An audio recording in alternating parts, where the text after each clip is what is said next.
Donc bonjour, désolé hein.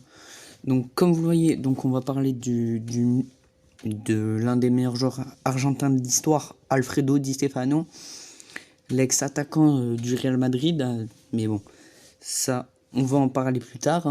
Voilà, il n'a pas commencé au Real Madrid. Ce jeune Alfredo Di Stefano, donc né le 4 juillet 1926 à Buenos Aires. Il est argentin. Ex-joueur de l'Albi Céleste, oui, le dribble, incroyable.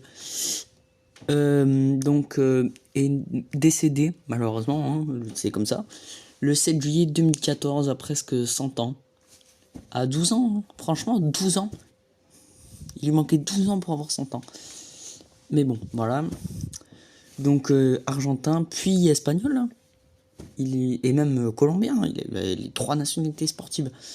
Incroyable. Maintenant, c'est impossible, franchement. Donc, il signe professionnel en 1949. Non, pardon, 45. 49, c'est un peu plus tard. 1945 avec le club de River Plate. Très grand club argentin, vous connaissez, futur club de David Trezeguet une centaine d'années plus tard. Pas loin de 100 ans. Bref. Mais bon, on s'en fout de David Trezeguet, malgré tout mon amour pour lui. Di Stefano, c'était quelque chose d'autre. Lui, il ne ratait pas les pénaltys. Franchement, c'est incroyable. Et donc, 45, il fait son premier match professionnel avec River Plate. Il gagne 2 fois le championnat avec River. Ensuite, quelques années plus tard, quelques piges à River, il signe aux Millonarios de Bogota, en Colombie, et gagne 3 championnats. Puis bon, il y a un président espagnol qui s'appelle Santiago Bernabéu. Normalement, vous connaissez. Il se dit, il peut être pas mal, mais bon, il y a le Barça aussi dessus. Voilà, c'est les meilleurs joueurs du monde à l'époque. Donc voilà, Real Madrid et Barça, la FIFA intervient, et Franco aussi, ex-président de l'Espagne, et maréchal de l'Espagne. Intervient, tout comme la FIFA, et au final, la FIFA envoie Di Stefano au Real Madrid, et Madrid gagne tout. Coupe d'Europe des clubs champions, ex-Ligue des champions, coupe intercontinentale, voilà, vous savez ce que c'est. 8 championnats d'Espagne, c'est pas mal, ouais. Bon, avec l'Argentine par contre, c'était moins flagrant que 6 buts. Voilà, c'est pas beaucoup. Mais bon, il gagne quand même la Copa América. Puis bon, avec l'Espagne, bon, pardon, par contre, j'ai fait une erreur et je croyais qu'il allait jouer avec la Colombie. Mais non, il n'a pas eu la nationalité, je croyais. Excusez-moi de mon erreur. Par contre, avec l'Espagne, c'est 31 matchs, 23 buts. C'est pas mal.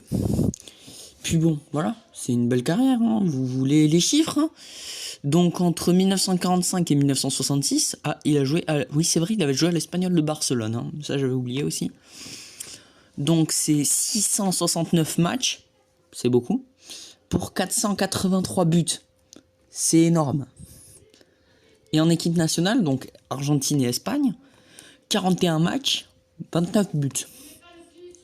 C'est pas mal, franchement c'est énorme. Et donc voilà, vous voyez les images, il est plus que fantastique, cet attaquant, il est même complètement beau à voir jouer. C'est l'ancien Messi, c'est le Messi de Barcelone dans les années 50. Et donc il gagne beaucoup de trophées, mais surtout gagne 2 ballons d'or, 57 et 59. C'est 2 ballons d'or quand même. Et par contre, en 89, c'est très longtemps après sa carrière, gagne, il n'y a que lui qui l'a gagné, le super ballon d'or. Voilà, bravo à Manchester City qui commence sur match. Désolé, ça c'est les aléas du direct. On n'est pas en direct. Et donc, c'est un super ballon d'or. Je sais pas si vous connaissez. Il n'y a que lui qui l'a gagné. Donc pour récompenser sa carrière. Et même il entraîne. Il deviendra entraîneur. Bon, sa carrière d'entraîneur n'est pas exceptionnelle. Il a entraîné des grands clubs, franchement. Donc il commence sa carrière d'entraîneur en 67 à Elche CF, club modeste d'Espagne. Par contre, juste après, il devient entraîneur de Boca Juniors.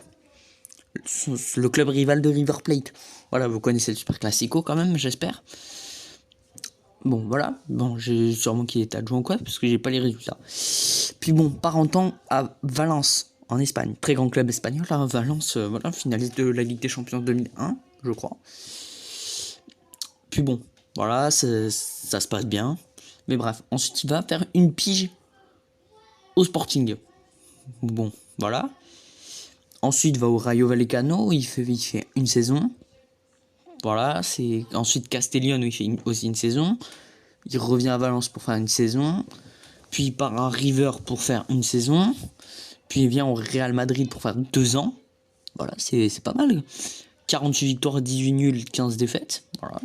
Puis repart à Boca. Il n'a pas entraîné River. Ah si, une fois. Mais bref, on dirait qu'il préfère Boca à River. Bref, il revient à Boca. Ensuite, il revient à Valence. Puis il revient au Real Madrid où ça a été très mitigé. Voilà, ça reste quand même une belle carrière. Ça, c'était sa carrière manager. Voilà. C'est l'une des meilleures, le Messi du Real Madrid des années 50. Même c'était meilleur que Messi, je pense. Hein. Voilà, enfin, vous le voyez sur les images, il est exceptionnel ce joueur. Donc voilà, on va se finir sur ça.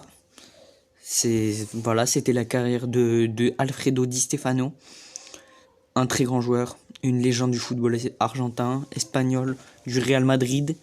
Karim Benzema vient de le dépasser en nombre de buts au Real. Voilà, c'est ce qui montre, il était 3ème, il est devenu 4ème. Mais bref, on s'en fout. Hein. Benzema, bravo pour ton triplé, frérot. On est ensemble. Ce n'est pas dans le sujet. Donc abonnez-vous, la cloche, tout ça, vous connaissez, la famille, on est ensemble. Que Di Stefano reste dans nos cœurs. Franchement, c'était l'un des meilleurs joueurs de l'histoire. Au revoir.